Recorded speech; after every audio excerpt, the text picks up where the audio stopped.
Hi friends, ఈరోజు మేమైతే ఒంటిమిట్టలో ఉన్నటువంటి శ్రీ కోదండ రామస్వామి వారి కళ్యాణ వేదికకు వెళ్తున్నాము. ఎందుకంటే ఇక్కడ మరికొద్ది రోజులలో స్వామివారి కళ్యాణం జరుగుతుంది. సో ఇక్కడ జరిగే ఏర్పాట్లను మీకు చూపించాలనుకుంటున్నాము. మెయిన్ రోడ్కి చాలా దగ్గరగా ఉంటుంది కళ్యాణ వేదిక. ఈ కళ్యాణ వేదికకు 2 గేట్స్ అయితే ఉంటాయి. ఈ కనిపించే గేట్ ద్వారా అయితే విఐపీలు లోపలికి వెళ్తారు. కళ్యాణ వేదికకి వెనక వైపు నుండి దగ్గరగా ఉంటుంది ఈ గేట్ అయితే.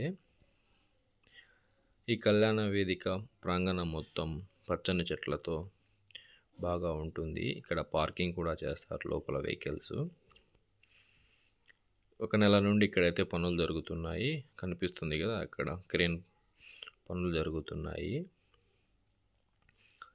ఈ కళ్యాణ వేదిక మనకు మెయిన్ రోడ్కి దగ్గరగా ఉండడం వలన జాగ్రత్తగా ఉండాలి వెళ్ళేటప్పుడు.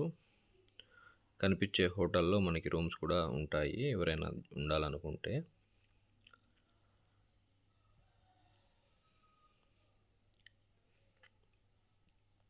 మనమైతే ఇప్పుడు మెయిన్ గేట్ ద్వారా లోపలికి పోవాలనుకుంటున్నాము. ఇదే మామూలుగా కళ్యాణం టైంలో భక్తులు వచ్చేందుకు ఉపయోగించే గేటు. మామూలు టైంలో కూడా ఇది ఓపెన్ చేసి ఉంటుంది. ఎందుకంటే ఇక్కడ నుండి వేరే ఊరికి దారి ఉంటుంది.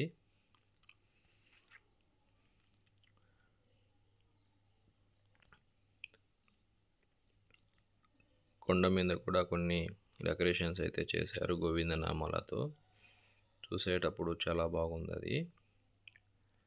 మేమైతే ఎంట్రన్స్ ద్వారా లోపలికి వెళ్ళాము. స్టార్టింగ్లోనే మనకు ఒక జాంబవంతుడి విగ్రహం అయితే కనిపిస్తుంది.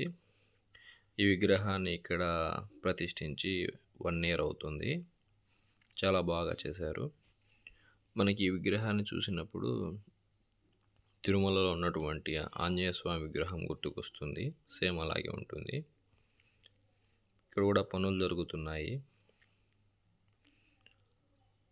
మేమైతే ఇక్కడ నుండి యూటర్న్ తీసుకొని వస్తున్నాం మళ్ళీ కళ్యాణ వేదిక దగ్గరకు. టీటీడీలో కలిపిన తర్వాత ఇక్కడ చాలా డెవలప్మెంట్ అయితే జరిగింది. ముఖ్యంగా ఈ కళ్యాణ వేదిక కూడా లేదు ఇంతకుముందు. టీటీడీలో కలిపిన తర్వాత ఇవంతా ఏర్పాటు చేశారు. మనమైతే కళ్యాణం జరిగే ప్రాంగణానికి అయితే వచ్చేసాము. ఇక్కడ గ్యాలరీలు ఏర్పాటు చేశారు. ఇక్కడ భక్తులను అయితే గ్యాలరీలలో వారి పాస్లు ఇచ్చిన విధంగా కూర్చోబెడతారు.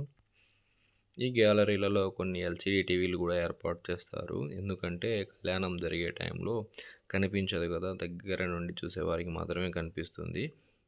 సో మనకు ఈ ఎల్సిడీల ద్వారా చూడవచ్చును. ఈ గ్యాలరీలో మనకు నీళ్లు కానీ మజ్జిగ ప్యాకెట్లు కానీ ఉంటాయి. పెద్ద పెద్ద ఫ్యాన్లు కూడా ఏర్పాటు చేస్తారు. ఎందుకంటే వేసవికాలం కదా, మనకు ఉక్కపోత జరగకుండా.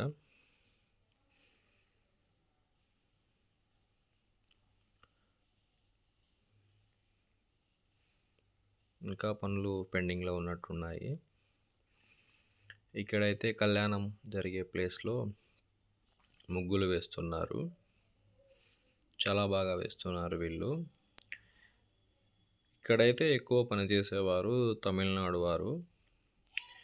ఎందుకంటే వీరికి కాంటాక్ట్స్ మొత్తము టీటీడీ నుండి ఉంటాయి కదా, మన వాళ్ళు తక్కువే ఉన్నారు పనిచేసే వాళ్ళ ఇళ్ళలో.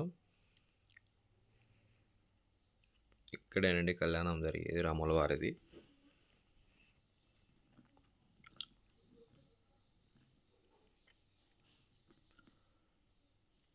చుట్టుపక్కల ఇంకా పనులు అయితే చాలా జరుగుతున్నాయి. మేమైతే ఈవినింగ్ వచ్చాం, కొంచెం చల్లగా ఉంటుందని. ఆ టైంకి ఇక్కడ వారి పనులు ముగించుకొని వెళ్తున్నారు. అందుకే సైలెంట్గా ఉండారు ఇక్కడ ఏం చేయకుండా.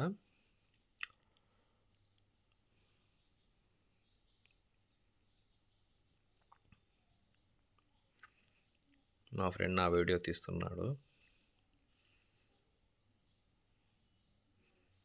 మేము ఇక్కడ వీడియో రికార్డ్ చేయాలన్నా కానీ కొంచెం భయపడతాము. ఎందుకంటే ఈ మధ్య కాలంలో వీడియో తీయడం కూడా కొంచెం కష్టమైపోయింది. ఎవరు కూడా ఎందుకు తీస్తున్నారు ఏమని అడుగుతారు. ఎందుకంటే వాళ్ళ పనులలో ఏమైనా లోపాలు ఉంటే బయటపడతాయని.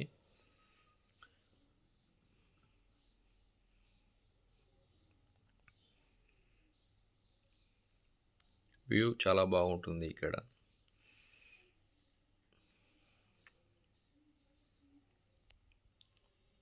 మా ఫ్రెండ్ సుబ్బరాయుడు ఇతనే. ఈ ఛానల్లో ఇతను కూడా ఒక మెంబరు.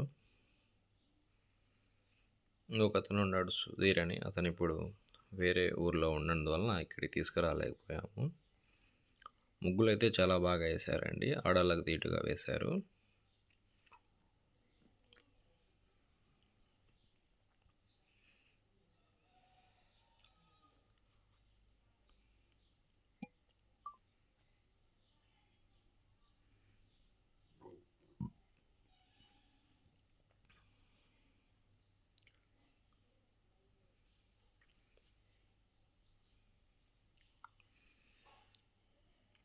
మేము కూడా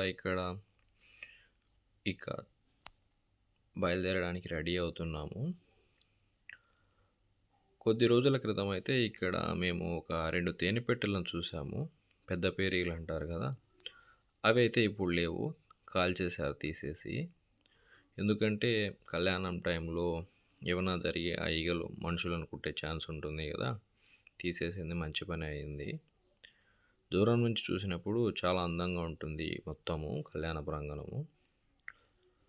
ఇంకా నేను మా ఫ్రెండ్ అయితే గుడి దగ్గరికి వెళ్ళాలనుకుంటున్నాము. ఎందుకంటే అక్కడ కూడా పనులు ఉన్నాయి కదా, చాలా జరుగుతున్నాయి, వాటిని కూడా మీకు చూపించాలని.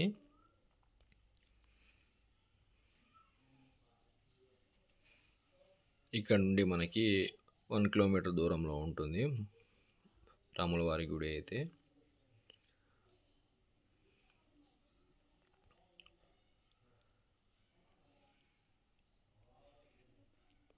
కనిపిస్తున్నదే మనకి ఎవరైనా పెళ్ళి చేసుకోవాలనుకుంటే కళ్యాణ మండపము చాలా బాగుంటుంది.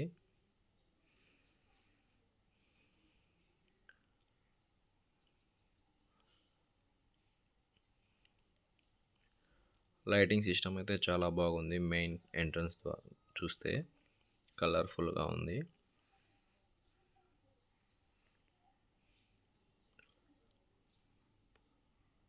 ఇక్కడ మనం వచ్చే రైట్ సైడ్ నుంచి వెళ్తాము గుడికి వెళ్ళాలనుకుంటే. ఇక్కడ చూడొచ్చు మీరు, మొత్తం డీటెయిల్స్ ఉంటాయి, ఎప్పుడెప్పుడు ఏ కార్యక్రమం జరిగేది. మేమైతే మళ్ళీ మెయిన్ రోడ్ కిందకి వచ్చేసి వెళ్తున్నాము గుడి దగ్గరికి. రోడ్డు వెంబడి ఫ్లెక్సీలు అయితే ఏర్పాటు చేశారు.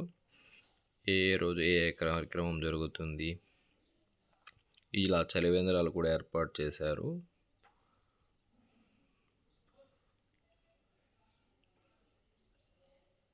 చాలా బాగా మొత్తం ఇక్కడ ఏర్పాట్లు అయితే జరిగాయండి.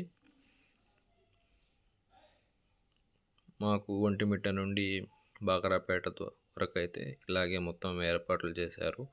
మైక్ సిస్టమ్ కావచ్చు, ఇలా డెకరేషన్ కావచ్చు. ఈ సచివాలయము ఒంటిమిట్టలో.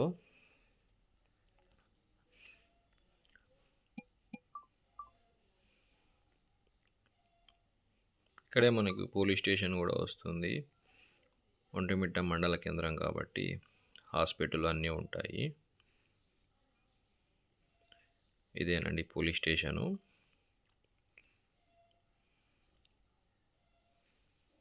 కనిపిస్తుంది కదా శ్రీరాముల వారి గుడి ఎదురుగా ఉంటుంది మనకు. చాలా బాగుంటుంది చూసేదానికి కూడా.